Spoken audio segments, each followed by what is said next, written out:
जी पहाड़ी प्रोग्राम चनारा दी छां विच एक ब्रेक दी सी और उस तो बाद तमाम सुनने वालें को खुश आमदीद आखसां और गल करदे असें कि अज जेड़ा साडा मौजू असा उसदा कि अज दा कम कल दा मत छोड़ो और जिन्ना लोकां सुन अज दा कम कल दा छोड़िया तो उन्हें सुन फिर परेशानी विच भी मुबतला होए और नाल नाल मायूसी दे शिकार भी होए और नाकामियां सुन फिर उन्हां को अपने यानी जेड़ा ना अंदर समेट के दा इस वास्ते आख्या जुलदा कि थोड़ी जी कायली सुस्ती दी वजह तो अगर असीं जेड़ा करदे हां ना एक अज का कम जो कल छोड़ देने और जिंदगी के अंदर कोई टाइम टेबल नहीं बनाने तो मेरे ख्याल फिर असी परेशानी में मुबतला हो चलते हैं और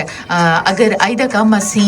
रोज़ाना की बुनियाद पर एक अपनी जिंदगी के अंदर वक्त की पाबंदी और आखते होने कि जिन्होंने लोगों सुन वक्त की पाबंदी की वक्त की अहमियत को जानिया उन्होंने लोगों सुन हमेशा कामयाबी पाई वो लोग कदे परेशान नहीं होए वो लोग कदे मायूस नहीं होए क्योंकि उन्हें सुन एक पॉजिटिव जेन रखा पॉजिटिव सोच रखा अपनी एक सिम का तयन किया एक अपने मकसद की तरफ वो हमेशा बढ़ते रहे और अल्लाह ताला सुन उन्होंने फिर उन्होंने कोशिश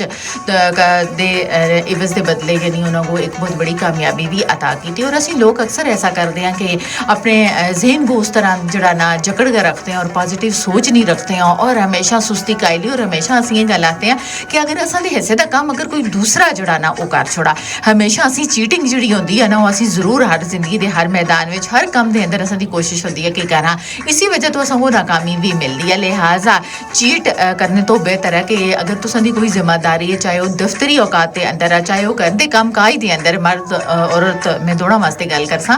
कि अगर उन्होंने जड़ियाँ जड़ियाँ जिम्मेदारियां सौंपियां गई अगर उन्होंने कोई दिखता या नहीं दिखता वो आखते होने ना कि अल्लाह का दिखने वाला है और वो दिलों के भेद भी खूब जानता और जोड़े लोग कम चोरी नाल कम करते हैं और अपने यानी कम नाल उन्होंने को ईमानदारी नहीं होती दयानतदारी नाल काम काज नहीं कर रहे होने तो अल्लाह ताला उस रिजक विच भी फिर जड़ा ना आखते होने बरकत नहीं पाता लिहाजा तुसी जदों पॉजिटिव सोच रखसो अपना काम काज इस जिम्मेदारी नाल कर छोड़सो तो अल्लाह ताला उस रिजक विच भी इजाफा पासी और तुसी कार विच भी जड़ा ना बड़ा एक मालो बरकत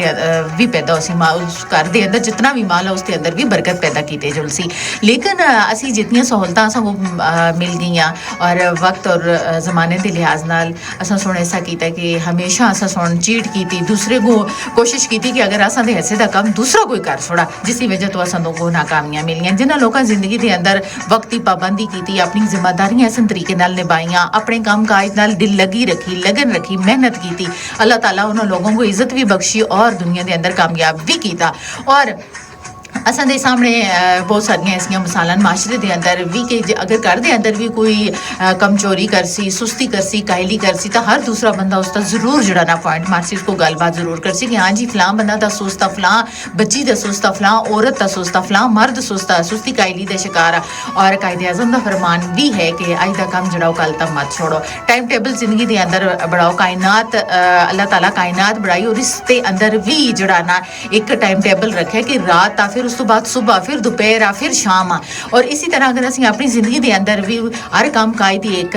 नमाज के औकात में अगर असीं टाइम टेबल बना छोड़ा कि हाँ जी असां दी नमाज का टाइम असीं इस टाइम नमाज पढ़नी है उस तो बाद असीं फलां फलां काम करना है फिर अगो यानी नमाज का अगर टाइम आ गया तो फिर असां नमाज पढ़नी यानी जिन्होंने लोगों के जहन के अंदर एक वक्त की पाबंदी या वक्त की अहमियत है जिन्होंने लोगों से वक्त को हमेशा अहमियत दी वक्त की कदर की वो लोग जिंदगी के अंदर हमेशा कामयाब